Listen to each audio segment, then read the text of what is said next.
What's going on, everybody? Peace and blessings to you.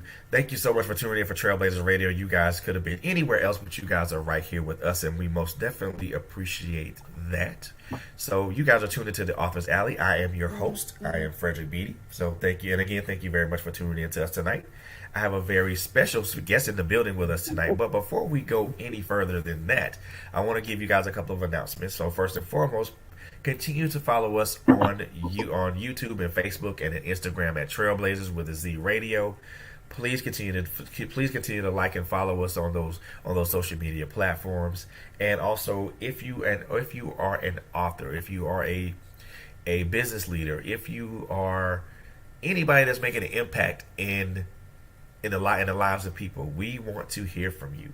So please shoot us out an email at Trailblazers with a Z radio at gmail.com. Again, that's Trailblazers with a Z radio at gmail.com, and we will get back with you within 24 hours and talk about what you guys have to offer, and better yet, get you on to the show so we can talk to you about what you have to offer as an entrepreneur, as an author, as an independent artist, or whatever it is that you do.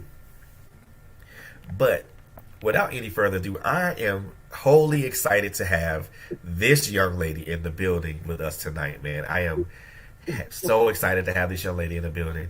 And I know she doesn't need an introduction, but I'm going to give her the best introduction that I know I possibly can do. So, this young lady, Miss Carole Copper, she's always been inspired to teach. This, combined with her wish to help young people, led to a teaching career as a teacher of English and literacy. While she was teaching, she discovered her new love, which was African dance. And she wants to share this passion to help others to find a way to express themselves through this particular beautiful art form. 25 years of African dance has helped guide her down a path of self-love, self-acceptance, which is a gift she likes to help others achieve. Ladies and gentlemen, without any further ado, the Author's Alley presents an evening with the irrepressible Miss Carole Copper. How are you? I'm fine. How are you doing, Fred? I'm doing good. Thank you. So this Friday has been kind of hectic, but it's been pretty good so far. I won't complain. I will not complain. Do not complain. Do not No, complain. ma'am. No, Every ma'am. day is a good day around there. Oh man, look. Every day above ground's a good day. Absolutely. So I appreciate you having me. Thank you so much, Fred, for that introduction, and I just appreciate you. Thank you. Oh, no problem. My pleasure to have you here. I'm excited to jump into this conversation with you. So, African dance. Wow, that sounds like a fun way to work off a sweat. Absolutely. It's definitely a fun way to work off the sweat, and in the process, learn a little bit about your history. Ooh, we most definitely gonna jump into that too. So, I mean, so African dance and also a teacher of literacy, and now you're author and a writer. Yes. So where did this love of writing for you come from? Well, I'm a retired literacy teacher. I just recently retired. And, I'm a reader. If you're a reader, then you love the written word. And I've always been someone to read all the time. And I didn't even plan to be a teacher, but I found that I was teaching all the time. And I've always been a reader. So now is the time. Now is the time. You said you just recently retired. I did. I retired 3 years ago, and then there was a pandemic, Of course. and then through the pandemic, a friend of mine wrote this book. I'm going to give her a little plug. Lenore Batista, we call her Nancy, but she wrote this book about self-publishing, and she wrote the book. It came out around April. I read the book. I'm just, I was supporting her. I had no intention of writing a book. I picked up the book. I started reading it. And then, I started reading the whole book. Halfway through, I said, I have something to say. I can do this. Wow. So when you thought about it in that aspect, when you thought about when you said to yourself you had something to say, did you ever think about what you wanted to say or how you want to say it? Well, you know what happened was I said, I have a lot to say. I had a lot to say about a lot of different topics. And then I said, if I were to pick one, which would I pick? And I began to evaluate myself because, the pandemic has folks evaluating themselves, right? You start thinking about our lives and where we are and how we got there, right? Right. So I'm thinking, and I'm thinking, what did I do throughout the whole pandemic, at least twice a week, and virtually was to dance. And I did African dance the entire time, and I realized, African dance really influenced my life to the point where I had to evaluate, well, how did it influence my life? What did it do for me? Um, and if I were to write a book, what? Why would anybody want to read that book? Ah, wow. So that's where the thought processes came into play. Yes. And then I said, you know what?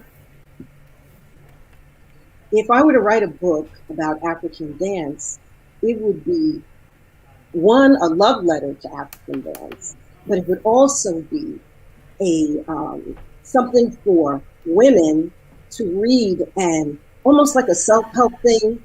And Right. they read the book and they see how a deep dive into any kind of hobby or dance or what have you, it always helps you to grow as a person. It always helps you to know yourself. And to what extent will that knowledge help someone else come to self acceptance like it did for me? Wow. So you had a lot of questions to ask yourself. Yes, I had a lot of questions, and I said, you know what? I'm going to create an outline. I created an outline. I followed the book, and I just kept plugging along. And then I said, let me do a little outline. Let me do some research. Let me find out, has anybody ever written a book on African dance? Right. Well, people have. About 4 or 5 people have written very scholarly books on African dance. And no one has written a memoir on African dance. And no one, more importantly, no one has written a memoir on African dance that really talks about how do you go to an African dance class, participate successfully? How do you stay present while you are in the midst of that dance journey? How Uh, do you um, how do you then transfer that to to changing your life? Like, how do you change in your life? How are you open to change? I get it. I get it now. Because and I've always thought that when you enter into something like that, you kind of consider what type of impact it's going to have on your life. Whether it's going to have an impact physically, emotionally.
There you are. He's My back. apologies for that. Ugh. Internet connections. Yes, yes, yes. So I'm gonna continue what I was saying. Can you hear me? Yeah, I can very well. Okay. So basically, the self acceptance and the dance um, go together. I started dancing not as a young person, not as a person who went to dancing school. I started dancing when I was 32 years old Whoa. because I was trying to lose some weight. And a friend of mine told me to come with her to this class. She was trying to sell me some of those thermogenic herbs, you know, those herbs that people try to sell you. Yeah. And some of them no weight products. Oh yeah, for sure, for sure. So I said to her, I said, you know, I think I'll take you up on the offer to go to dance class. So I went to the dance class, and I just met these women who were very Afrocentric, who were talking about Africa and African dance, and all the stuff that was going on in New York, because I'm based in New York, and there was a lot going on. And I started going to different cultural centers, starting to meet people, talk to people. And when I was there, I started to realize that African dance was things were changing in my life because of African dance. Right. Wow. So besides just the weight loss goal, which I'm pretty sure you hit. That's another journey. So besides the Afrocentric nature to it, what else was it that drew you towards it? Okay, so basically, like the fitness, the Afrocentric part, but mostly I enjoyed talking to the women. I met one woman who was at this center who was one of the original African dancers in the country, and she began to tell me about the history and of dance and how Black people really started to be in dance, and how it all started, believe it or not, with with yeah, it goes back to anytime Black people were dancing, obviously, but Right. when did Africans dance in New York? So that's the World Fair of 1964 when Africans came to New York and were performing at this World's Fair. Obviously, I was, you have to be a certain age to have been at this World's Fair, Right. but I started doing some research, started finding out, and as I told you before, no one has written a memoir on it, on African dance. A lot of people out there, I mean, I've had some great African teachers, great African American teachers, um, but no one has taken the time really to just say, well, what are we doing? What is it what is the culture on the dance floor? And then Ah. and what is it, how do you fit into that culture? And then what is it that I've noticed about the culture in terms of how people change, in terms of really self-acceptance, accepting yourself as an African American woman in a country as a so-called minority, and in reality, I came from minority to global citizen, in which case I am not a minority because people of color are the majority in the world.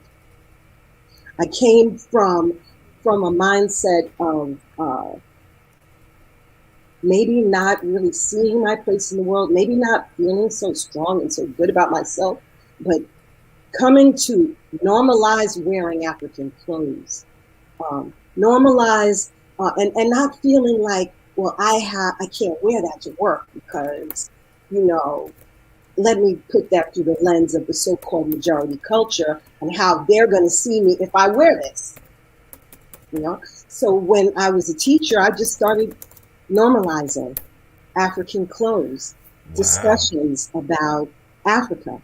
You know, when I was in high school, I always remember reading in the textbook, Africa was the cradle of civilization, but it never went beyond that. I was like, oh, that's dope. But what about me actually learning anything in school? And Ah, I didn't gotcha. learn anything in school. So I ordered textbooks from the University of Chicago for the African Studies Department because I didn't want to go to school. So I got all the textbooks and I read them. And I was like, this is helping me on my journey to really understand, to be happier with myself, you know. Wow. That's, I mean, I think I'll say this, that self acceptance to me is the best acceptance, because when you learn to accept yourself, it really doesn't necessarily matter what anybody else thinks about you, or what opinions they draw to you. Yes, yes. And wow, I love that. I love it, just the way that you said, that you went to go to study this intentionally, and see where else it could go, just beyond just a dance floor and things of that nature. Um, so I mean, besides the researching and the reading about it, you've been doing this for quite some time. How long have you been actively dancing? So I've been dancing for 25 years, 26 years now, 26 years. And I still dance. I still dance. I dance actively every week. I mean, barring a vacation, even when I went to Miami last week on vacation, I took a dance class on my computer. And I feel, I just, I just love it. And, one of the things that I got, one of the things that I got from you get a lot of feedback. There's no day that goes by that someone doesn't DM me or text me or send me a message. And the majority of these people don't do African dance, and they send me a message and they say things like, I had one friend. She said to me, Carole, I am a quilter, and I happen to also be a quilter. But she has said that she doesn't really do it. And she never took the time to really be present in it. She never really explored the joy of her quilting. And she said, when I read your book and I felt your joy and the tone in which you wrote the story, I pulled out my quilter's books, my quilter's stuff, and I'm buying fabric today. And I was like, really? So for some reason, it told me that the book is not just reaching dancers, but it's reaching something within people to make them realize you have to be present. You have to grow at all costs at whatever you are doing. If you're not growing, if you are not feeling joy, you need to step out of that. Oh, ooh, that's a nugget right there, man. That's a nugget right there. If you're not feeling joy in what you're doing, then you need to step out of it. And I just want you to expound on that just a little bit more. When you say if you're not feeling joy in it, you need to step back out of it. Just expound on that just a tad bit more, just to give the listeners, and also the viewers, a little bit more of that philosophy. Well, that philosophy comes from just about everything. I didn't choose to be a teacher, but I had 36 credits in English, and I was doing something else. And then I found that I was always teaching. So I explored teaching and I found joy in that. Okay. I didn't know that I was going to do African dance. I tried a lot of things in life. Everybody does, right? Exactly. But I found joy in it and I continued with it. Sometimes, sometimes you have to really, it's something that you have to feel inside. When you're in a moment of joy. Sometimes, though, you know what? Some people don't know. Some people repress their joy. Some people repress and hold down their happiness. What is it you're waiting for? What is you expecting? That moment that you are feeling all right, that moment that you look at yourself, if you just catch yourself and you are smiling That moment where you are not feeling stressed, that moment when you are ready to move forward to a new goal and grow. That's how you know you have happiness. That's how you know you have joy.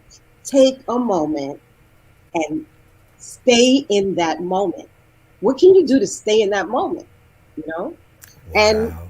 I mean, I really kind of want to just read one little section of this book, if that's okay. Sure, by Okay. all means. All right. So, my dear young African American sisters, African dance helped me to know myself.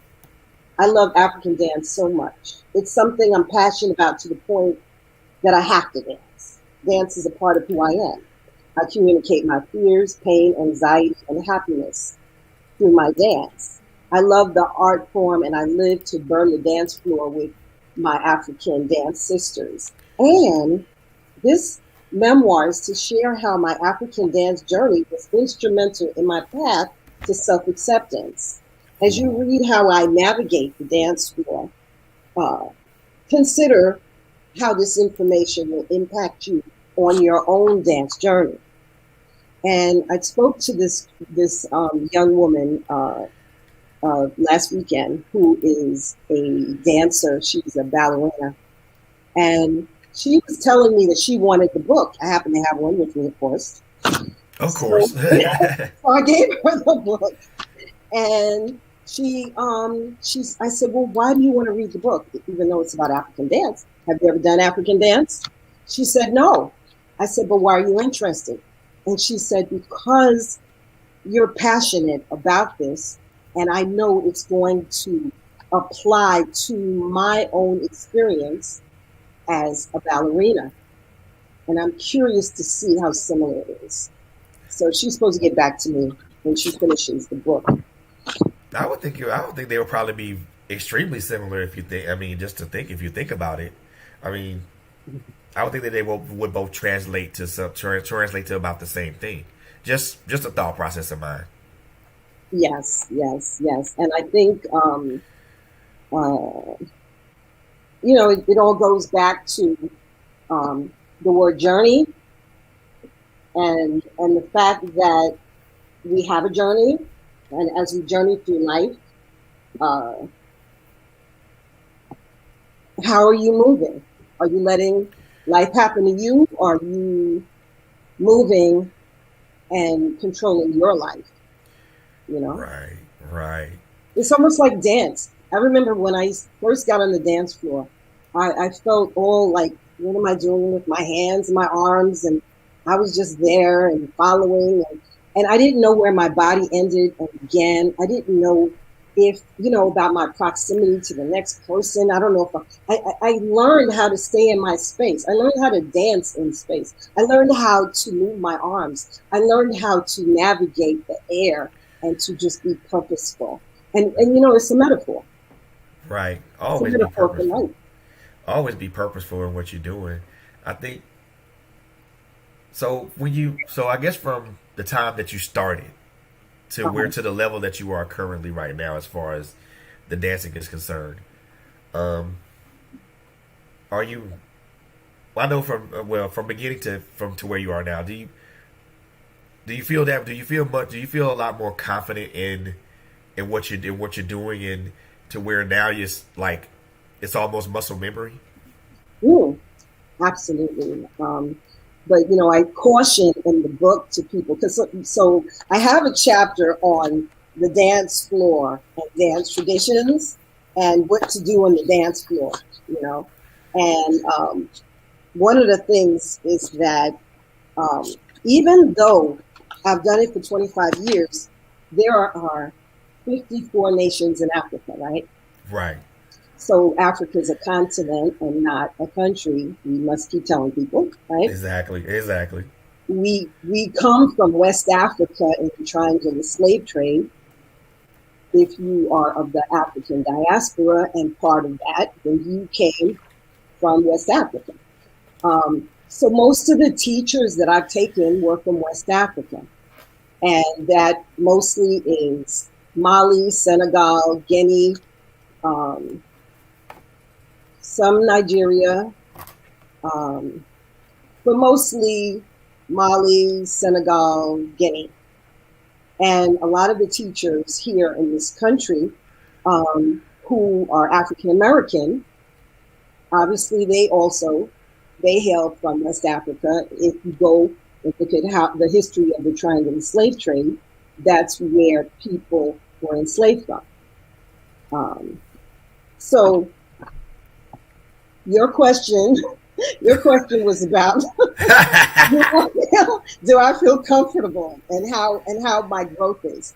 All right. So the reason why I brought up all the different countries is that all those countries have dances. I have not learned all those dances from all those countries. I have studied Senegalese dance, Malian dance, some Nigerian dance, and Guinean dance. Of those countries, I would say Guinea dance I'm most knowledgeable in, and I think I'm pretty good. I've danced for a long time. If I get on the dance floor and a teacher does a step I don't know, is very rare. So what do I do? In the book, I say, if you already know the step, now it's time to work that step. Now it's time to do something with your arms. Now it's time to do something with your hips. Now it's time to make sure you really are looking at the flavor. And then think about the difference between the feminine version and the male version of the dance. And is your teacher a female versus a male? And what are they bringing to the table? There's so much to learn. You can never learn enough. You can never I learn enough. noticed because you You mentioned, just can't. wow, because you mentioned all the different places in Africa where they have different dance traditions. So so your notebook is not even halfway full at this point. No, but the just having a slight technical thing here. All right. The most of the teachers who are here in New York, if they're African, they're mostly from Senegal, Guinea, Nigeria, Mali, that teach dance. And then the African American teachers, who I learned from first. African American teachers I learned from first. And I love so many of them, because they also have knowledge of jazz and ballet and all these other things that they bring to the table, not just the ancestral dance from the village. They also have all of that nuance that they can bring to the table. Wow, and I guess it puts a spin on it too. Absolutely. I mean, because of African dance, I went to Africa. I have been to the Caribbean. I've been to the southern United States. My family is from North Carolina and Alabama. Right. And so I've been all over the South because, everybody spreads around. And I come from, parents who have 9 or 10 kids. So I have family members all over the place. Exactly. Who doesn't really? Exactly. But I really, I had no intention or even thought about going to Africa. But 5 years in, I decided to go to Africa. I ended up dancing in Senegal. I learned about the whole thing about written history. Because, a lot of times you have a Eurocentric tradition of history because Of course. written history, there was not always written history in Africa, right? So Right. you don't have written, plus everybody's speaking different tongues, right? So you're talking about a oral history, and you always hear about people talking about in our culture, call and response. How you know how it is, like Oh yeah. party over here, party over there, Oh party over here. yeah. Oh cool. Oh I yeah. said Oh yeah. something, you said blah. All of that is all African, right? So it's part of our call and response. All of that is part of our culture, but it's all oral history. So in Africa, in the country of Senegal, when I went there, they talked about the griots, griots, griots, and they were the keepers of the knowledge. And they have these trees, and in West Africa called the baobab tree, and Baobob. And the baobab tree is an upside down tree because it has like the roots in the top and the trunk is on the bottom. And the trees, I kid you not, I went into a baobab tree that was as big as a house. Whoa. As a matter of fact, there was one tree that was over a road and people drove their cars through this tree. And people need to look that up. And this tree held the skulls. They obviously in modern times they probably have removed all of these skulls, but they believed that it was a sacred tree, and you would put the bones of the griots in the tree. That's where they buried them, because they wouldn't put them in the ground, because that would be burying knowledge. Oh wow, that is very interesting, because as much as the knowledge that we're supposed to have of our own self hasn't necessarily been readily available in the literature form, I think that passing verbal knowledge is so vital to someone, especially like someone like me, understanding a little bit more of where I come from. Agreed.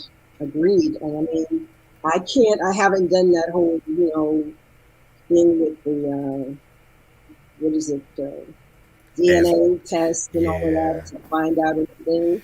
I mean, I don't know if you've done that. No, ma'am.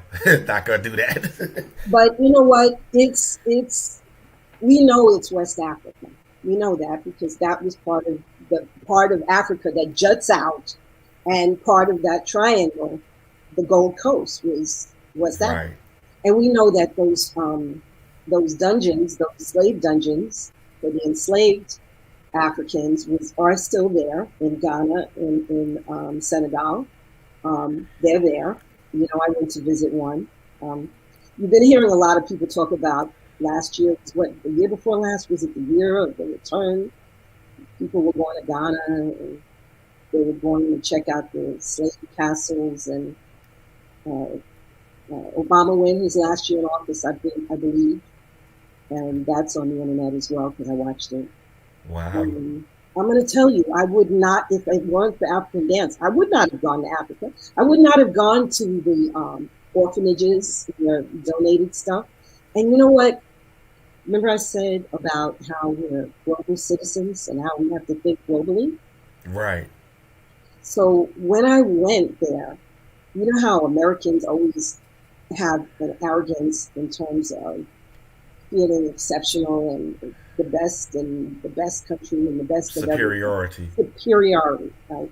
So when I went to the Gambia and Senegal, I remember that there was not necessarily a positive attitude toward America, and I remember that the way that America was viewed as a just like in Black Panther when she said colonizer.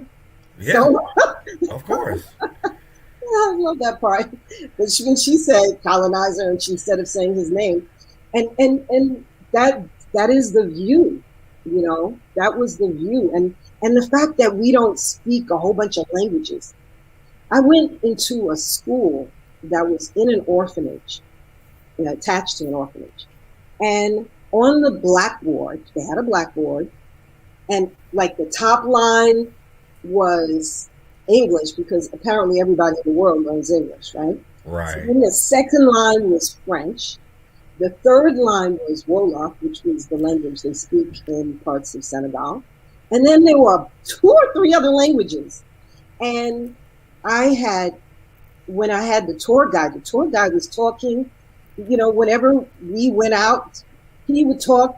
He knew German, he knew English, he knew French, he knew all of this stuff. He knew all these languages. And he was like, how come your country, nobody knows any other language? I said, well, I know a little Spanish. He said, but I know Spanish too. He said, let's speak Spanish. And I was like, no. That high school Spanish is not gonna work. We're not gonna speak Spanish, not today. Man, look, I mean, and I just, I don't know. I mean, to me, knowledge is just like that universal thing that unites all of us as as one entity. It's just kind of a shame that we don't share that knowledge with other people. And you mentioned Black Panther, and it kind of brought me back to an incident in the movie to where T'Challa's mindset started shifting a little bit, Mm-hmm. and it kind of brought me back to that particular point to where maybe if you go somewhere else and you expose yourself to other cultures, your mindset ends up being shifted. Absolutely. Yes. And that's what happens when you travel, right? So you start to see things through other people's mindset. One of the things that when you hear about the studies of Du Bois, he talked about that whole thing about consciousness, about how Black people, he said, W. Du Bois I'm talking about. Right. He talked about how Black people looked at themselves through the eyes of white people. So whatever you do or whatever, how you dress, how you look, everything you do, what would white people think? What would, how would they view this? So they call that double consciousness. And, that I read that book, and I hadn't read that in school. I didn't read that in college. I read that because I ordered all of the books from the University of Chicago Africana Studies Department. And I read that book. And I was like, what? I have done it. I know I have done it. And I would venture to say a lot of people have done it. And it's, he wrote that book back at the turn of the century. I think it was 1917 or 18. He was the first Black man to go to Harvard. I'm going to tell you,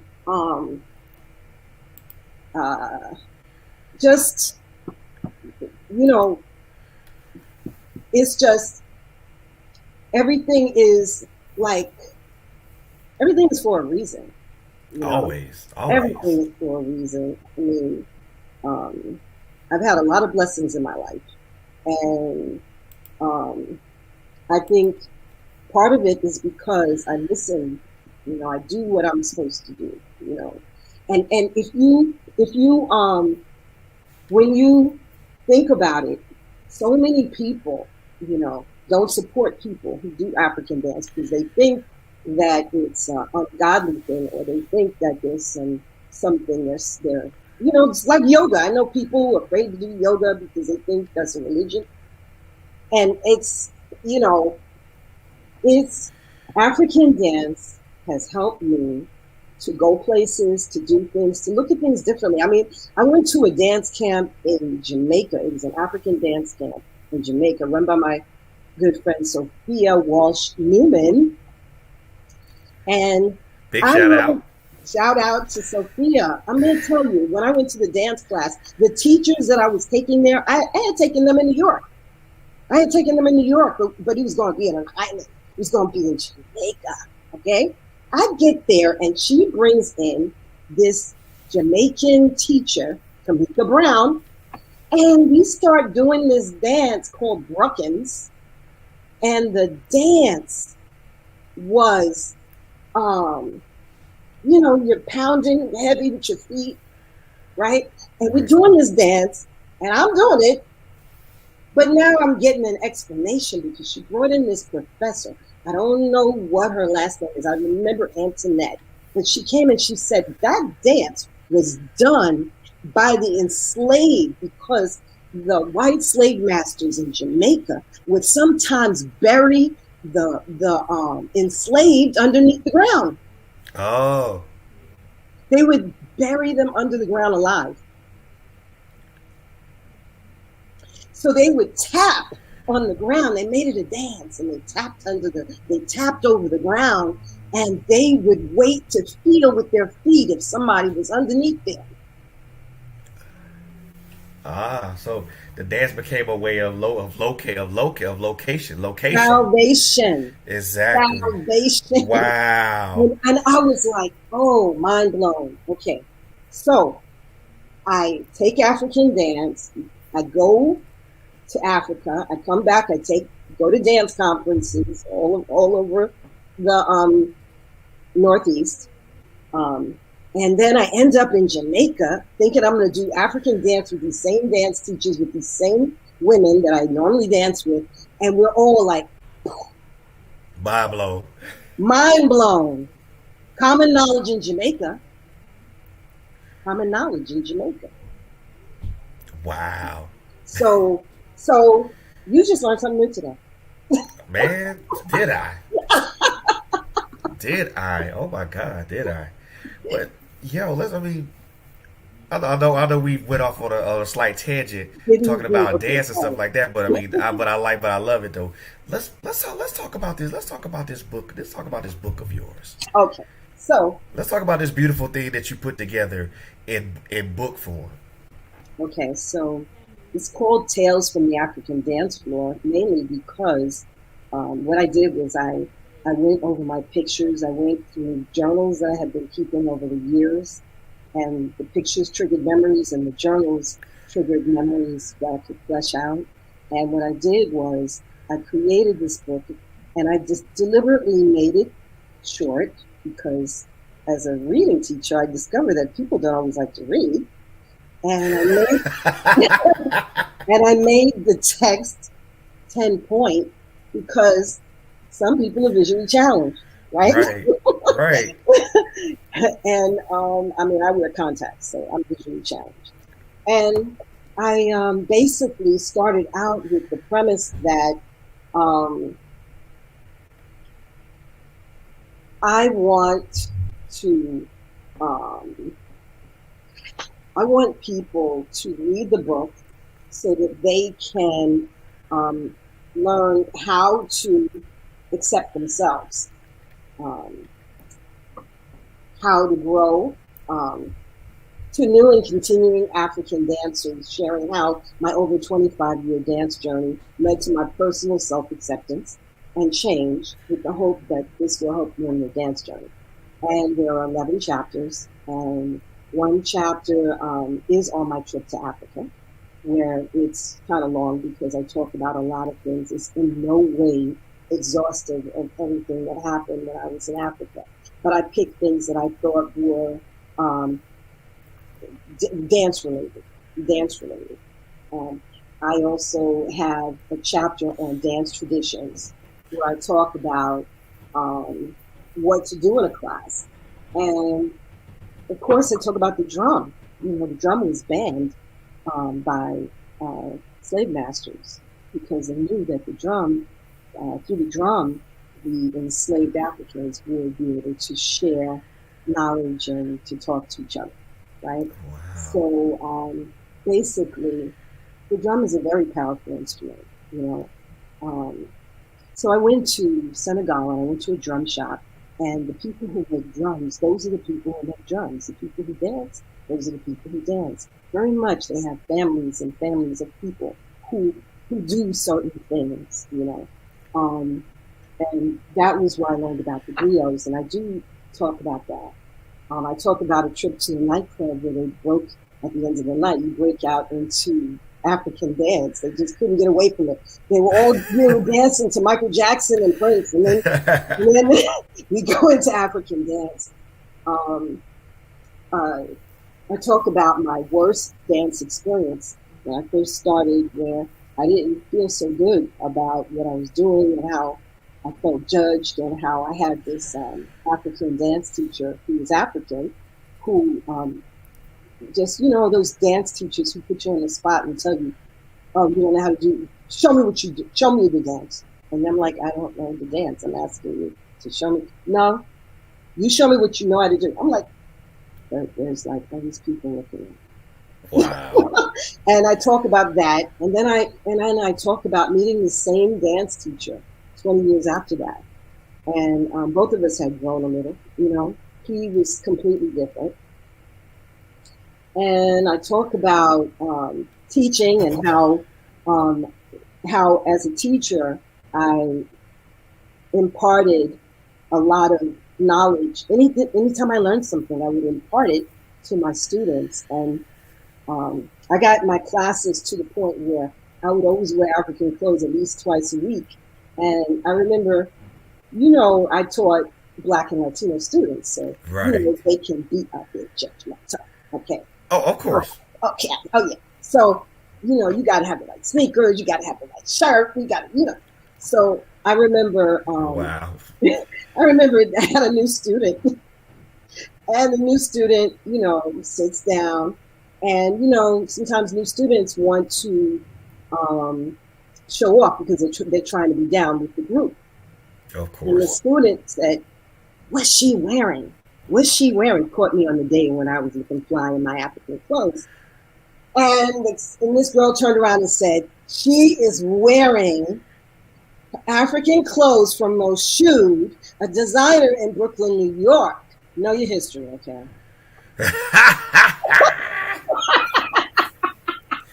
Somebody got put in their place. So, I have a chapter on the controversy about Afrobeat. A lot of young people are doing Afrobeat. I'm sure you have seen, or people in the audience have seen, Beyonce's last video that came out last summer. Remember last July, I think it was, when Beyonce did that whole video, and it had a lot of dance in it. And it was, okay, so that dance that she was doing was not necessarily what we call traditional dance, because it's mixed. It's sort of mixed. They call that Afrobeat because they play current music, but they put a few African dances in there. So, like, you can have a dance from Senegal next to a dance from Ghana next to a dance from Guinea. You can have a dance from Nigeria. They pull from the traditional dances and they dance, and so they're dancing to say Beyonce or Michael Jackson or some rhythm. Right. But it's not. You see it on TikTok too. All the time. All the time. But the thing is that for me, I'm a traditional African dancer. So if I see I look at that, I'm like, oh, that's a lamban from Mali. Oh, there's some sabar from Senegal. Oh, that's and it's next to it. And so the concern is, we just got people to start going to African dance classes. Where will they water down the dance if you're mixing them all up like this, and then on the other hand, they're doing African dance. Yeah. Socially, they're doing African dance. So, and people are making money. Those Afrobeat stars are making money. Of course. So anyway, I discussed that in one of the chapters, and then basically, I talk at the end about. I talk about Caribbean dance. I talk about the clothing. I talk about pandemic dance. I talk about. I talk about, and then I put a lot of resources in the back where I talk about where you can. I wrote down all the YouTube sites that I went to, and that you could go to see the Obama's visit, the door of no return in Senegal. The YouTube of visiting the crocodile pool in the Gambia, where they had crocodiles all out there, and they wanted us to pet them. No. People were doing it. You want me to pet that? Is go bite my head off? Yeah, I'm good. They didn't bite anybody. They are petable crocodiles. They must be heavily tranquilized. Well, if you read the book, you'll find out why they don't. And I'm not telling. And so basically, the book, the feedback that I have gotten from the book is that it's an easy read. Of course. It's written with love. It's like written with love because I'm writing from the lens of talking to African American sisters. Okay. Now, Right. you don't have to be a person of color, obviously, to read the book. And I have a lot of buyers who are not of color because we have a lot of people who are not of color who take African dance class, just like we might take flamenco or salsa or some other dance that is not necessarily African based. Right. So people are saying that they really enjoy um, learning about certain things they need to do in the class and the advice that I gave. Wow. It sounds to me. It sounds like it's a humongous love letter too. Yes, it's a love letter, and I think also um, the book is going to be taught this summer in summer school class for middle school students, and Oh and wow. yeah, so I created a package of curriculum, and and See. it's and one of the things that I want the young girls to do, and even if like there's a rites of passage program, it would be good because I want people to write about their own journey through whatever has impacted them. Man, oh, to have your book in a classroom setting, ooh, that's major. I think that it's really surprising me. I'm also going to be on a local news station feature story next week, and just a lot of my former students are giving me backyard barbecues for me to read, to read the story, to read the book, and to talk, and it makes me feel so good. It makes me feel so good. I I could tell. I could tell. Just I mean, just to be on someone's TV program, or even just to have your book as some sort of curriculum for a summer school program. Those are huge steps in the right direction. I would like it to be a supplementary book for a dance program in a college. That's also on my goal list because I think that a lot of colleges, I know a lot of colleges have at least one African dance requirement now, which is really great. But I researched that, and that's for dance degrees. And I think that this is the only memoir, you know, about how a person feels in a class, and you're not going to learn about that anywhere else. You literally will not, because I checked out all these other books and I looked at them, and nobody did that. I mean, I looked at these things after I wrote the book. So I wrote the book because I had something to say, and I said, "Well, wait a second, I need to find out if anybody write a book like this." So I went and I looked up the books, and then I bought a couple, and I said, "Oh, nobody did what I did." So I said, okay, all right, that's cool. Yeah, because I mean, you did the impossible. I like that. I love it.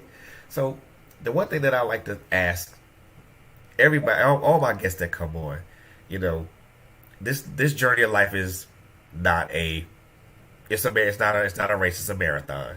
Yes. So I want to ask you where you are in this particular marathon of life. Are you in the middle? Are you going to the home stretch, or are you at your beginning?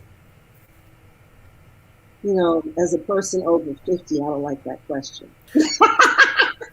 All right. Okay. All right. So, I'm no, sorry. okay. Well, you know what? I'm on my journey. I'm on my journey. I would have to say that I'm in a new season.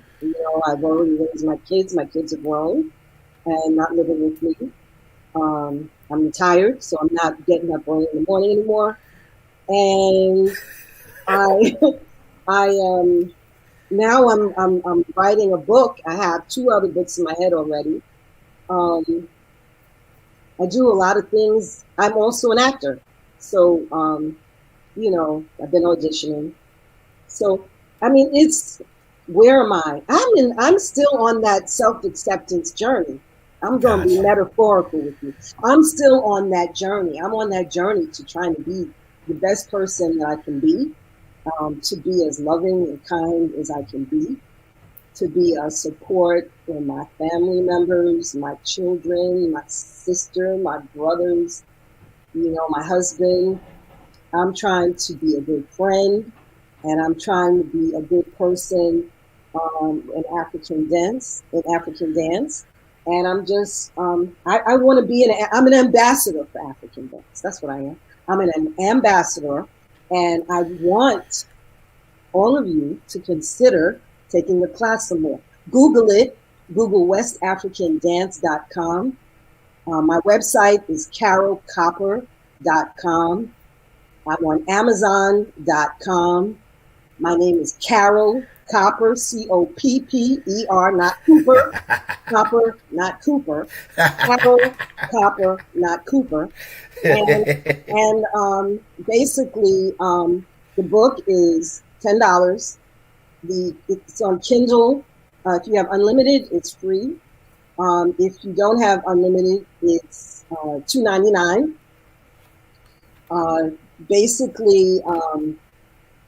Basically, that's where I am. That's where I am right now. Wow. That to be honest with you, that's a good place to be, honestly.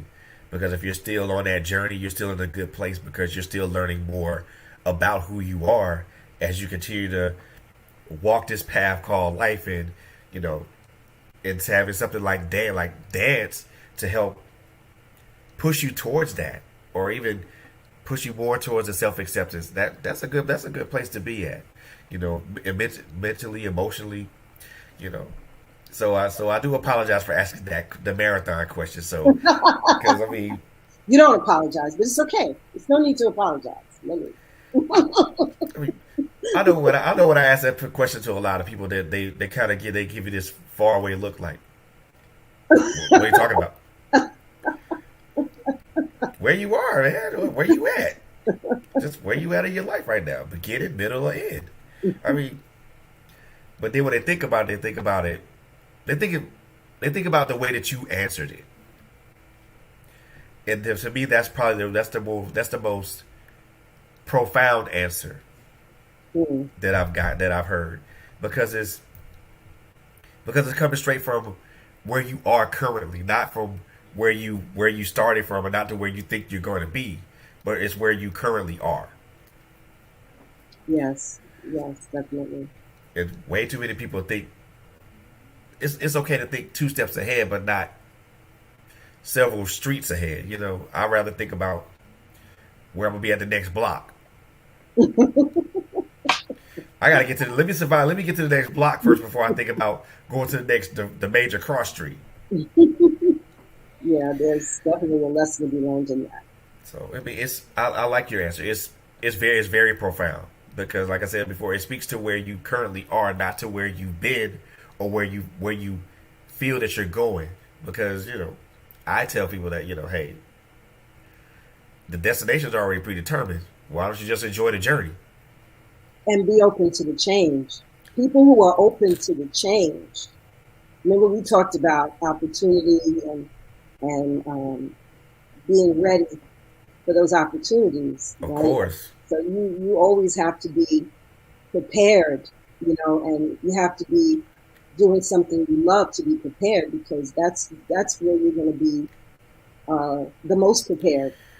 indeed, indeed, indeed. So, if there was anything that you could say to encourage somebody who may be watching or who may be listening tonight, or this evening, what would you say to them? What would you say to that person? Yeah, you can go to your experience as in dance or whatever, whichever direction you want to go. But what would you say to somebody who is looking for encouragement? Well, I was a teacher for 30 years, and so that was part of my job description, right? To encourage. Um, so I always tell people that you are enough. You are worthy. You are enough. You are worthy. Whatever good thing has come your way, you have earned it, and you are where you are supposed to be. because that is the only way you're going to accept joy when it comes your way. Mm. Hey y'all, profound, profound, profound, very profound. I can I can say this with all honesty. I mean, out of all the guests that I've had, authors, independent artists, poets, what you said tonight has been the most profound ever, and that's and for me that's real spill because you know not too many people will say a lot of things and it come from a place of a place of how can I say this, a place of familiarity. Mm. And not too many people will say the phrases that you just said without experiencing something that, or even having someone else say that to you. So yeah, those are what you said tonight has been very profound. I think a lot of people can pull from that and apply that to their journeys in their lives, and you know embrace their changes and come away from whatever journey they come from a much better, stronger, better developed person. Just like you, just from the aspect of dancing, learning it, repeating it, making sure that it's muscle memory, and then when you do it, you get enjoyment from it. And every time you do it, you get enjoyment from it. It doesn't matter whether it's the same thing or something different. It's always the joy part of it. I love that. I really, really love that. That's you. First of all, you have really blessed my soul tonight with a lot of the things that you mentioned, especially a lot of the positive things, and just knowing that you can pull something positive from just a simple act of dancing makes it all the worthwhile. Absolutely. Carole, man, Thank you so much for your words. man. Thank you. Thank All I you. can say is that for however long you continue to do this, I most definitely wish you all the best on your endeavors. As long as you continue to dance, and as long as you continue to write books that express that in such a profound way, most definitely I will continue to support that. I mean, I plan on actually purchasing one of those books so I can read it. Yay! I actually plan on purchasing one of those books to see, just to read it, and because I want to know what this love letter is all about. Yes, yes, I'm glad that you're interested. And I believe that you really are. That I think everything has to come from a place of love. Nothing bad ever comes from a place of love. Nope. No. Not at all. Not at all. We both on that we can agree. On that we can both can agree. Yes, definitely. But Carole, oh my God, it's been such a pleasure for, first of all, to have you here and talk about your book and talk about your dance journey and talk about where it's taking you and where it's going to continue to take you. First I pray continued success in all your endeavors. Whether it's with dance or whether it's literature or whatnot. I pray continued success for you. Thank you. But I do want to give you one more time to give yourself a shameless plug. So have at it. Okay, it's Tales, hashtag Tales from the African Dance Floor is my hashtag on Instagram. Tales from the African Dance Floor, a memoir in a letter. You just go to Amazon.com and just put Tales from the African Dance Floor, and it should pop up, and you will see it is $9.99, and the Kindle is $2.99. If you have Kindle Unlimited, it is free for 90 days. I have signed up for that for 90 days. And basically, my website is carolecopper.com, and this is Amazon.com. And you'll see, it's beautiful. I had somebody put this cover together, Beautiful. No cheap cover, and it looks good on your coffee table. You know, it's and it feels good. It's very nice. And as I said before, it's short for those of us who don't like to read a whole lot. It's 63 pages, and it's in a nice font for the visually challenged. Oh, so it's coffee table ready, huh? It's ready for you to just say, you know what, here we go. Even on your night table, pull that up before you go to sleep. I don't know if you'll go to sleep though. People have told me they have finished the book in 2 days because they wanted to see what was going to happen at that crocodile pool. So, so here we go. Tales from the African Dance Floor, Amazon.com. Tales from the African Dance Floor. Man, Carole, yo, thank you so, man. Look, you just, man, you blessed you really just touched my soul with this amazing journey that you're on right now. And again, I pray so much. I pray for your success in all your future endeavors, whatever it is you endeavor to do. And I want to thank you again so very much for coming on and just blessing us with your presence and everything like that. Ladies and gentlemen, boys and girls, I want to introduce to everyone, to my viewers, to our listeners, this wonderful, beautiful lady, Miss Carole Copper. She is a dancer, an author, an educator, a teacher, all that rolled up into one. Go to Amazon, go purchase her book, go check out her website, go check her out on all her social media, Instagram, Facebook, wherever you can find her. And I promise you guys will be blessed with basically a love letter toward African dance. You're gonna love it. I promise you will. Because I'm actually gonna purchase one, and I'm gonna leave a a good review on it once I purchase it and read it. That's another thing. Please leave a review. Oh, most definitely. And let me and I'm not. And this is not a shameless plug. This is just something that I say for everybody, whether it's authors, whether it's independent artists, whomever. Please support us by leaving reviews. Yes, absolutely. They help us as much as you think those 10 or 20 words don't help us. They do. They help us immensely. They help us improve as writers. They help us improve as people. They help us put out the next great book that you're gonna get your hands on. So please, or the best yet, the next best song that you're gonna listen to. So please support us as artists. Support us as authors, artists, business people, small business people. We need that support. You know, those words may not mean nothing to you. Those words may not mean anything to you as you're writing them, but they mean a lot to us as creatives, because it helps motivate us to continue to be creative.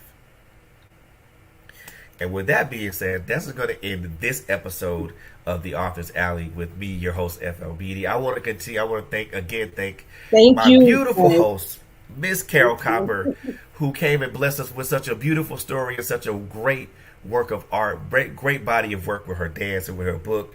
Again, we wish her so much success in all her endeavors. And ladies and gentlemen, I want to leave you guys with this. I want to wish you guys a great night. I want to wish you guys a great 4th of July weekend. You guys, please be safe. I want you guys to continue to love on each other, and I want you guys to continually take care of each other throughout this time, and just continually just give each other the love and support, and of all things, go with the grace of God. Ladies and gentlemen, thank you very much, and you guys have a wonderful night. See ya.